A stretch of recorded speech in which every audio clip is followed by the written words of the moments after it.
What's good, YouTube? Hitman X. Make sure I hit that like, hit that sub, show your boys some love. So, the Phoenix Suns bounced back with a impressive win last night, 116 to 100. They nearly held them under 100 in 2 games straight, which shows me that our defense is top notch, like I was telling people. And last night we kicked it up to another gear. I was very impressed with DeAndre Ayton, even though he didn't score a lot. I know a lot of y'all look for the offense, but I was impressed with his discipline last night. You know, look, I've been on record, right, of saying, listen, DeAndre Ayton, you don't need to average 23 and 13 like everybody say you're going to do, right? And I don't see where y'all get that from, because I don't think he has that capability. I don't think he has that mindset. And with Devin Booker and all these other guys, where's he going to get those shots from? I just don't see 23 and 13. But what I do need to see you doing is being impactful on both ends, right? Finding a way to be impactful. And I feel like he's still looking, but last night was a sign of what's to come for him. You know, those type of performances, we need more of those type of performances. When you're playing like that, we're good, you know. Hey, yeah, you're going to have mistakes and stuff like that. I'm cool with that, as long as you're in the game, right? When you're in the game, we're a better team, DeAndre Ayton, right? Point blank period. Like, we cannot have you out there fouling out, 5 fouls in 3 quarters, man. We're in trouble, you know. Now we got to play Damian Jones a little bit more than we should have, maybe even Jalen Smith, I like Jalen Smith, but he has some years left in order to actually be ready, He has at least a year or two until he's ready to even be on the court. That's why I was saying Tyrese Halliburton, y'all. Y'all seen Tyrese Halliburton last night, right? Let's go to the stats. First of all, I want to break down the team stats, though, because we're gonna compare last night's. I did that for a reason. We're gonna compare last night's to the night before. Where we at? There we go. Team comparisons. I ain't got the night before on me, so we're just gonna have to do it off the head. So we out rebounded them. That was a focal point for me. That's something I was looking forward to seeing. If we could out rebound Sacramento, we did that. We got up to 34 assists. I told y'all we needed to get over 30 assists. Get back to the old Phoenix Suns basketball. We got up to 34 assists. I was very impressed in that. A lot of ball movement. 6 steals. Listen, that's not too big of a factor. But we did cause a lot of turnovers. I think they had 15 turnovers, and we scored off of a lot of those turnovers. So that was great to see. 48% from the field. They shot 47, but listen, we won by 16. So that should tell you what you need to know. We shot 40% from the 3. They also shot 43%. Tyrese Halliburton was out there, cash money records, man. Shout out to Tyrese Halliburton.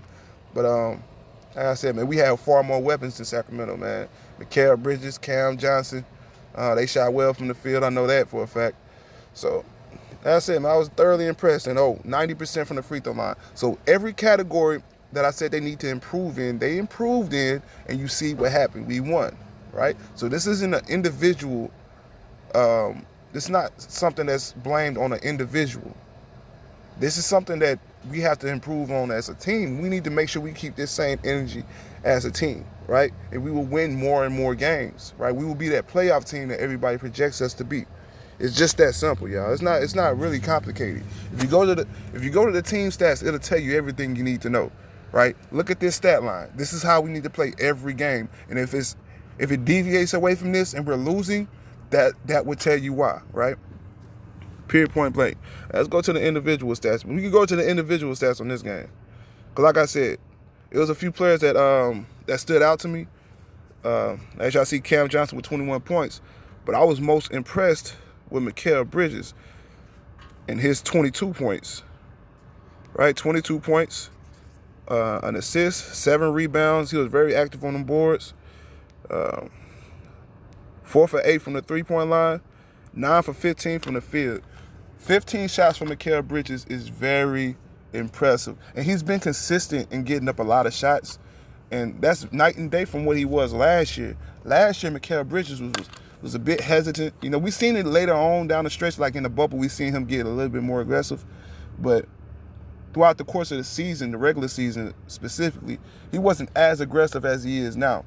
And it's looking like he's embracing that second and third option, right? He's embracing that role like I could actually be an offensive threat. You know, if he's scoring off the dribble and off the catch and not hesitating the way he's doing now, if he keeps that up throughout the season, imagine where that kid can be, right? And he's only in year 3. That kid's only in year 3. We already know what he can do defensively. But offensively, and I've been on record saying this, I think I've been the biggest Mikal Bridges fan on YouTube. If he keeps this energy up, man, the sky's the limit for this kid. Because defensively, he's a whole savage. But if he can do that offensively as well, listen, I ain't going to say all-star or nothing like that, but one of the better two-way players in the league, right? That's the ceiling for him. Jay Crowder, he didn't have a good game at all, really. Damn. I didn't really notice Jay Crowder out there too much, but I mean, like I said, we get the win. I'm gonna lay off of you. DeAndre Ayton, 11 points, 4 assists, 15 rebounds, 3 offensively. Listen, a lot of people wanted me to go in on you, DeAndre Ayton.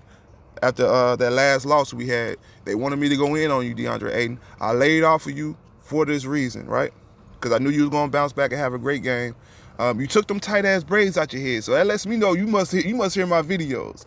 Make sure you hit the like on this video and hit that damn comment section. Salute to you, all right? You took my advice. You and Steph Curry both took my advice, and y'all had great games last night. Take them tight ass braids out your head, homie. All right? Didn't shoot too well from the field. Let me see where you shot. Yeah, 5 for 11. You know, that's below average for a big, but we got the win and you performed well. I'm not tripping. You know what I mean, it is what it is. Devin Booker, 8 for 19, 42%, 1 for 6 from the 3-point line.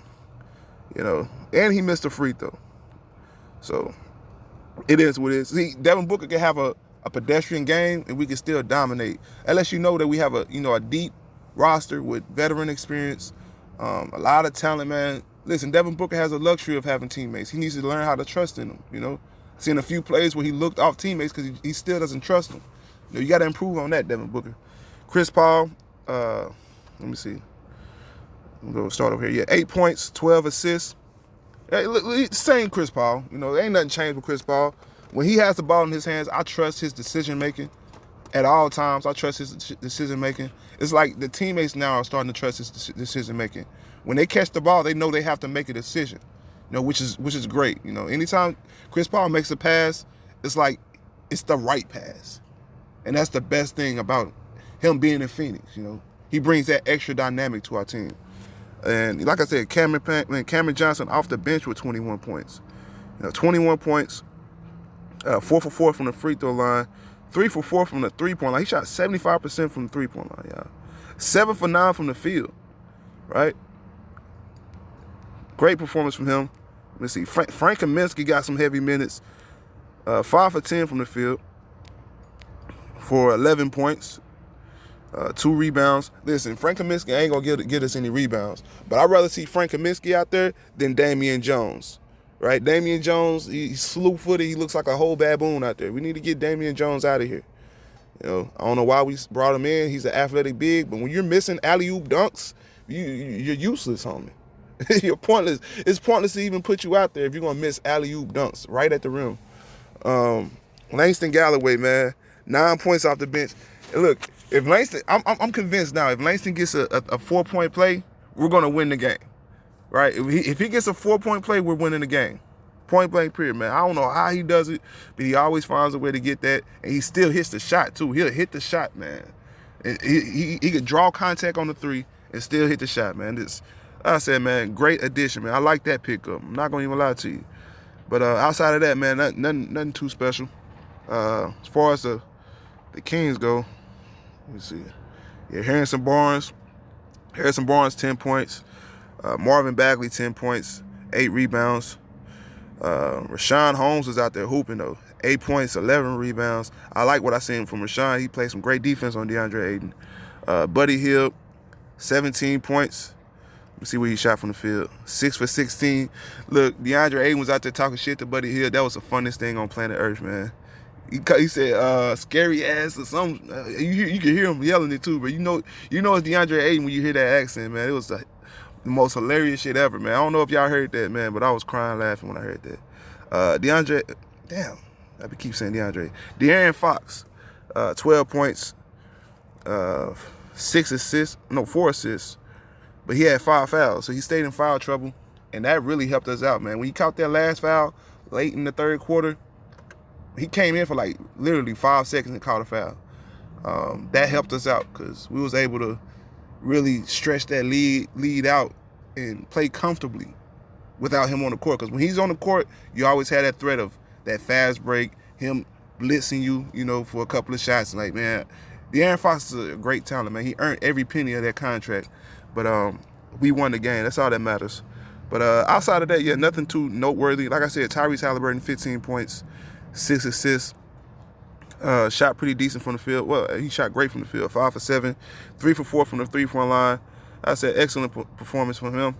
But at the end of the day, we won, and that's all that matters. Oh yeah, Hassan Whiteside, man, 6 points. Get him out of here, man. Pack Hassan Whiteside up. But yeah, like I said, man, Phoenix Suns, it's just one game. We won this game. It is what it is. We redeemed ourselves. We redeemed ourselves. We got that monkey off our back. Now let's move on to the next one. We got to make sure we keep that same energy we had this game. Period, point blank. We cannot allow teams to outwork us in the first half or in the beginning of the third quarter like we did these last 2 games. We cannot allow teams to do that. Point blank, period. But hit me next. That's all I got. Hit that comment section. Let me know how you feel about this one. I'm out of here.